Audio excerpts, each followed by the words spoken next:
Buenos días. Es un placer estar acá compartiendo con ustedes experiencias y pues de eso se trata este curso. Agradecimientos a los organizadores y a mi mentor, el doctor Comín, a mis compañeros de trabajo. Y pues vengo a hablarles de telemedicina y lo que es telesalud en Colombia. Son dos conceptos que van muy ligados de la mano. Uno tradicionalmente lo liga solamente con telemedicina, pero realmente el concepto va un poco más allá. Involucra lo de telesalud y ya veremos de qué se trata. Aterrizando yo ya en nuestro medio, hablamos de telemedicina, hablando de que tenemos de por sí una oferta limitada en servicios, una oferta que está centrada básicamente en grandes ciudades, Bogotá, Cali, Medellín, Barranquilla, Cali, Bucaramanga. Tenemos procesos de acceso geográfico, estos problemas se dan a pacientes que se encontraban en los antiguamente llamados territorios nacionales, en la Orinoquía, Amazonas, pacientes en la costa pacífica y algunos pacientes en la costa atlántica, con la particularidad que, por ejemplo, en nuestro centro manejamos una buena porción de pacientes provenientes de las Antillas y el Caribe.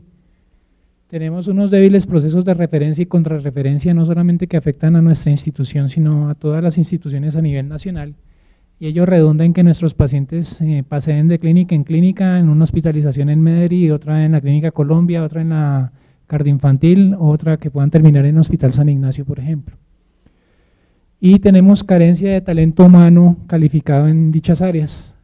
En dichas áreas pues dependemos básicamente de médicos generales, médicos rurales buena parte de las veces, y no tenemos consultas especializadas por cardiología, y ocasionalmente tenemos consultas de control por medicina interna, carecemos de nutricionistas, de psicóloga, trabajadora social en estas áreas. Eso hace que el nicho de atención para nuestros pacientes, hablando de lo que es una teleintervención, un telemonitoreo, teleseguimiento, sea muy bueno y sea atractivo a nivel nacional. ¿Cuáles son los usos? Del devenir histórico de lo que ha sido la telemedicina y la telesalud, esto viene desde antes de la Primera Guerra Mundial, cuando por ejemplo se les prestaba atención a las tropas aliadas y a las tropas alemanas por médicos que no estaban en el frente de batalla y que se comunicaban por telégrafo con los combatientes que estaban allí para hacerles atención y seguimiento y aconsejarles cómo manejar estos pacientes, cuándo remitirlos a los centros adecuados. Aquí también se ha hecho lo mismo, se ha hecho a nivel nacional, hay varias experiencias interesantes. Se puede planear visitas programadas a un centro de referencia local para hacer un mejor seguimiento, coordinar cómo van a hacer esas consultas, coordinar qué laboratorios debe llevar el paciente a sus citas, porque en muchas ocasiones llega el paciente a la cita con el cardiólogo o con el especialista y no trae laboratorios, entonces es un tiempo que es un tiempo perdido y valioso. Se puede hacer también un telediagnóstico, lo cual se está haciendo sobre todo con los servicios de radiología. Se envían las placas, por ejemplo, experiencias en Leticia, en Mocoa, y se envían a un centro de referencia donde hay un especialista que hace el diagnóstico adecuado, y lo cual se podría hacer incluso con cardiología en el área de ecocardiografía, gracias a un técnico que esté haciendo las imágenes. Un telemonitoreo que es muy similar a lo que explicó el doctor Comín en su charla anterior. Se puede pedir una segunda opinión cuando se necesita opinión de expertos, se puede hacer reunión de junta de casos difíciles. Esto sobre todo en servicios de dermatología y patología está aplicándose mucho, y una teleintervención robótica y otra guiada por algoritmos, aquí hablando pues ya de el futuro de lo que viene con el uso del Da Vinci, por ejemplo, para cirugía general, y una intervención guiada por algoritmos, que fue lo que se presentó anteriormente, por ejemplo, aplicado a falla cardíaca.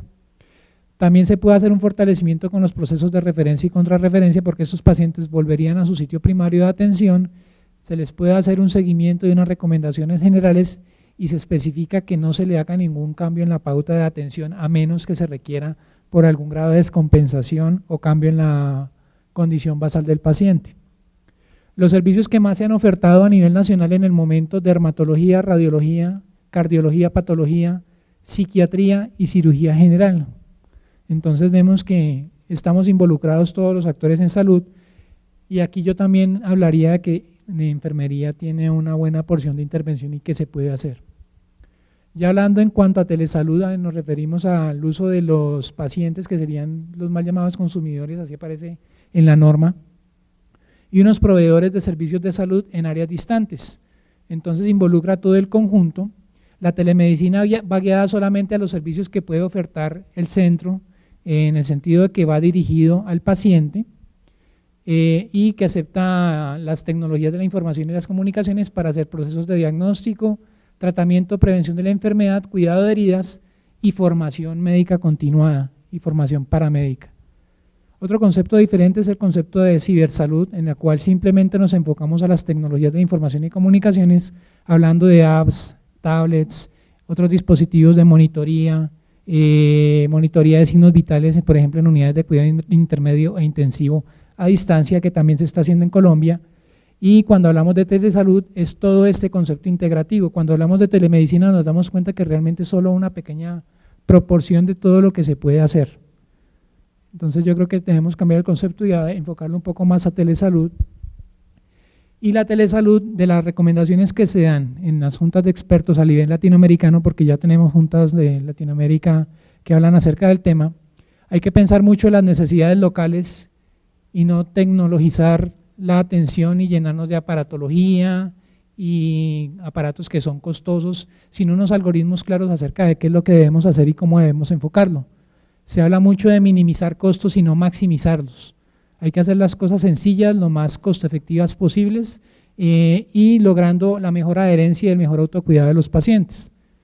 Hay que lograr una seguridad en las actividades en la información, que es un tema que es crucial. Se habla mucho del encriptamiento de la firma digital, tal como está en la normatividad, y que los datos no queden colgados en la nube para que cualquier hacker o pirata pueda alterarlos, o que no se puedan modificar después de que los procesos se hayan hecho. Hay que hacer una atención centrada en la misión institucional de lo que se quiere hacer. Tuvimos una discusión en nuestro centro, porque cuando se habló del concepto de telesalud se dijo, bueno, entonces hagamos algo de telemedicina en cardiología. Entonces yo les dije, bueno, ¿telecardiología en qué? En seguimiento de métodos diagnósticos no invasivos, en Holter, en eco, ¿qué es lo que quieren hacer? No, simplemente queremos implementar telemedicina, pero el concepto de telemedicina para cardiología es algo demasiado grande, entonces tenemos que enfocarlo. Y hay que guiarlo por la misión institucional. Resulta que la misión institucional de nuestro centro va enfocada al núcleo cardiovascular y población infantil, sobre todo para pacientes de bajos recursos. Entonces, ¿qué es lo que queremos hacer y hacia dónde queremos llevar el proceso? Es algo que hay que sentarse a pensar muy críticamente. Unos factores que alteran mucho esto son los algoritmos de atención. Perfecto, montamos el proceso de atención de telemedicina y ¿qué vamos a hacer? Si se genera una alerta, ¿quién la va a atender? Si el paciente está hipotenso, ¿qué hay que hacer? Si se le sube el potasio al paciente, ¿qué hacemos?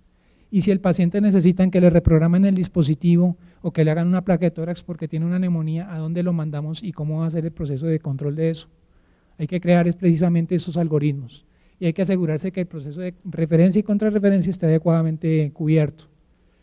Las soluciones son la tecnología, la aplicación de redes, un factor crucial, aquí nos apoyamos mucho en informáticos. Los equipos existen, los tenemos en el centro, pero podemos tener un grado de subutilización. Incluso con el mismo teléfono convencional lo podemos hacer. Sistemas de evaluación del proyecto, hay que tener indicadores, mirar qué es lo que se va a hacer y las metas que queremos cumplir.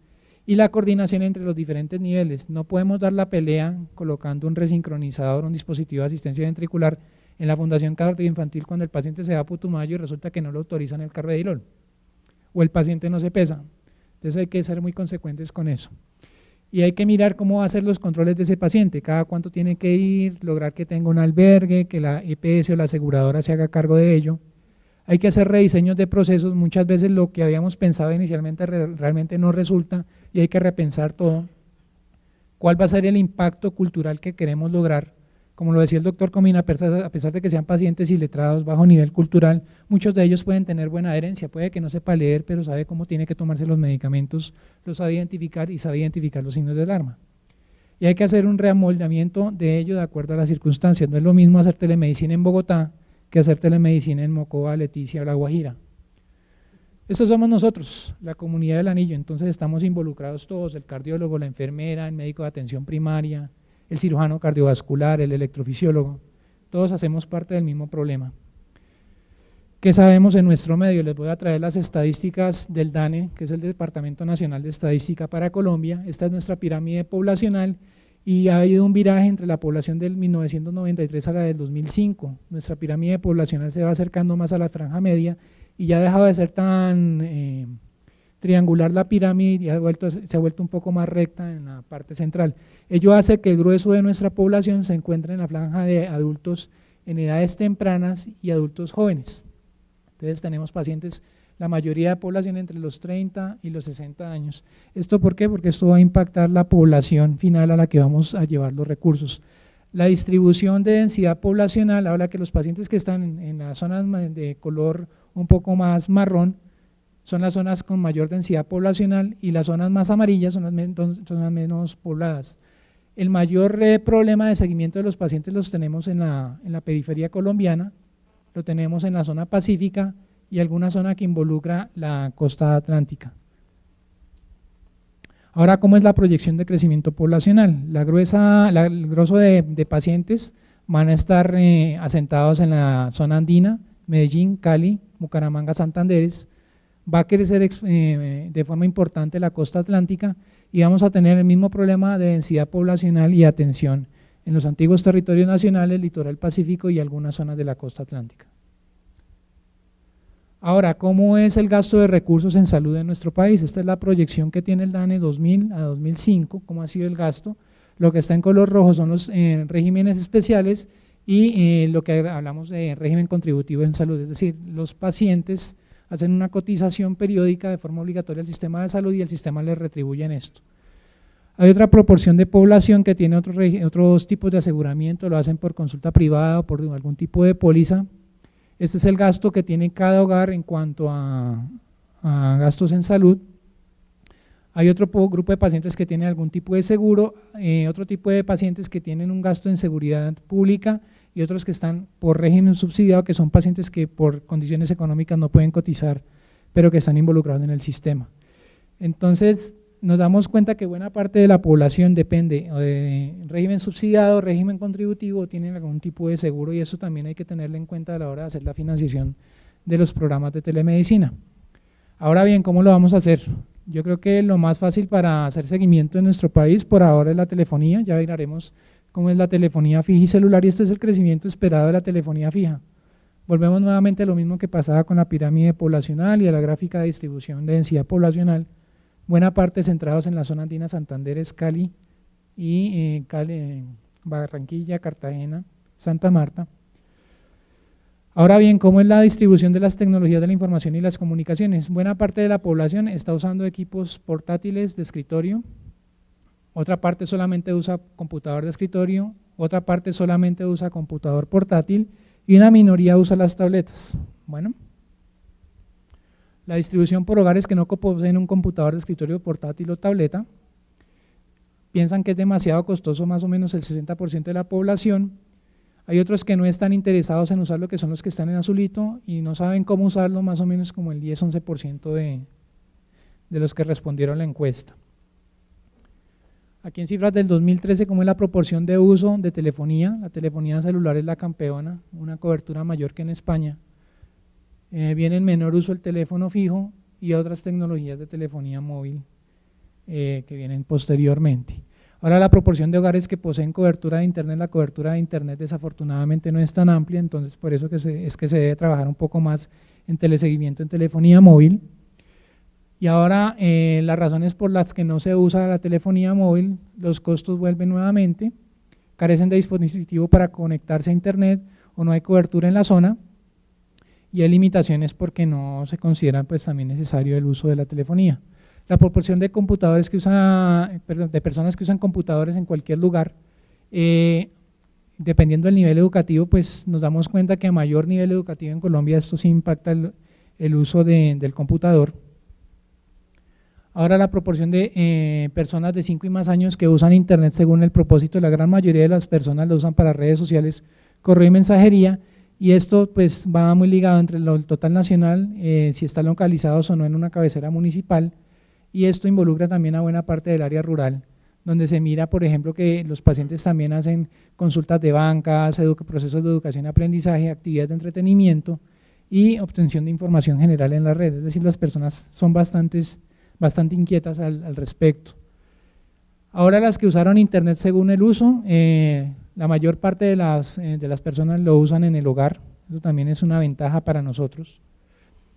Y las que usaron internet según el dispositivo usado para conectarse. La gran mayoría de pacientes, pese a que no tienen el computador en la casa o carecen de su uso, la mayor accesibilidad se da por computadores de escritorio, computadores portátiles, y la telefonía celular tiene menor uso debido a los costos de la tecnología 4G en nuestro medio. Esto es algo que se podría mejorar, entonces nos toca pensar cómo vamos a hacer el seguimiento y teleintervención de estos pacientes. Se podría hacer a través del computador de escritorio o de telefonía móvil, pero hablando directamente con el paciente para mejorar un poco el acceso a zonas distantes. Bueno, el gran dolor de cabeza, las miles de resoluciones. Llenos aquí sentados pensando de ahora qué vamos a hacer con todo este problema. Como todo en Colombia, tenemos 8.000 normas que regulan todo y normas que derogan otras. Esta resolución de 2006 habla de la habilitación de los servicios de telemedicina. Aquí me detengo un poquito porque al hablar de telemedicina no se habilita como un servicio, sino como una opción de seguimiento y la norma es clara. Entonces hay que hacerlo bajo la modalidad de seguimiento como telemedicina en el servicio específico habilitado de cardiología, medicina interna, radiología o de la que se requiera. Esta del 2007 habla de la creación de ES de mediana y alta complejidad para servicios de telemedicina. En Colombia, a diferencia de España, por normatividad no podemos hacer seguimiento directo del paciente a su domicilio. El paciente tiene que dirigirse a un centro de menor complejidad y este a su vez debe tener un convenio vigente con un centro de mayor complejidad que maneje el servicio de telemedicina como tal. Esta habla de las modificaciones de las condiciones de habilitación, el dolor de cabeza que tenemos todos. Esta habla de la normatividad en condiciones de habilitación nuevamente.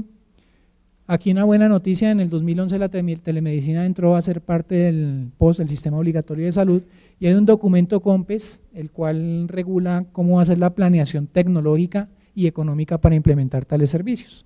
No estamos solos. Y se viene haciendo hace mucho tiempo, la telemedicina no es algo nuevo en Colombia, se viene haciendo desde los años 90. Estos son ejemplos puntuales, existen muchos más. Experiencias buenas que conozco directamente del Centro de Telemedicina de la Universidad Nacional, donde afortunadamente pude hacer parte un buen tiempo. La de Salucop, conocida por todos hasta que ocurrió el desastre que ya sabemos, tenía 32 centros de telemedicina, en ese momento funcionaba muy bien. Esto es lo que se hacía en la Universidad Nacional, un sistema Saruro, algo como Sauro, como así el Señor de los Anillos, pero referido a la atención de los pacientes en telemedicina, y nosotros hacíamos una prestación de servicios como médicos especialistas de turno a una unidad de cuidado intensivo que se encontraba en San José del Guaviare. Teníamos entre 4 a 6 pacientes en la mitad de la selva y nosotros apoyábamos al médico general que estaba allí embollado con el paciente. El porcentaje de uso, esto fue con un convenio con Caprecom, una ARS que maneja régimen subsidiado para población vulnerable y desplazada en Colombia. El mayor uso se le daba en Guaviare y territorios nacionales. ¿Y qué es lo que pretendemos? Pues darle al paciente la mejor opción y a nosotros mismos, y nosotros veremos si escogemos o no esa opción. Los servicios se pueden extender a áreas de cardiología como falla cardíaca, electrofisiología, imágenes, métodos no invasivos, seguimiento a pacientes en asistencia ventricular. Algo interesante que se ha propuesto, por ejemplo, en Bogotá es hacer soporte para trombolisis, ambulancias, y a las unidades de dolor torácico que desafortunadamente no cuentan con un cardiólogo en Bogotá, y mejorar el tiempo aguja, por ejemplo, para mejorar desenlaces en cardiopatía isquémica. Consulta supraespecializada para pacientes de difícil seguimiento, en particular en nuestro centro. Lo queremos hacer con cardiopatías congénitas del adulto, valvulopatías y pacientes de hipertensión pulmonar. Consulta de riesgo cardiovascular para pacientes en las Antillas o en territorios nacionales, y algo que hemos estado discutiendo últimamente es el diseño de aplicaciones para celular para los pacientes, recomendaciones y educación. Un minuto. Gracias. Las fases, como es tanto trabajo, lo que hicimos fue hacerlo por fases en nuestro centro. La fase 1 no contábamos con una web adecuada para falla cardíaca, entonces nos pusimos a hacer la información educativa y hacer el entrenamiento en enfermería, en esto nos enfocamos actualmente. La segunda fase involucra un chat de pacientes, foros de discusión programados, creación de algoritmos de actuación y determinación de la población impactada para ver a qué pacientes vamos a involucrar en el proyecto, y establecimiento de contratos con las aseguradoras. La fase 3 habla de interconsultas ya como tal programadas directamente con el especialista hacia el centro de contrarreferencia, y posteriormente en una fase más avanzada ya se planea hacer seguimientos a dispositivos.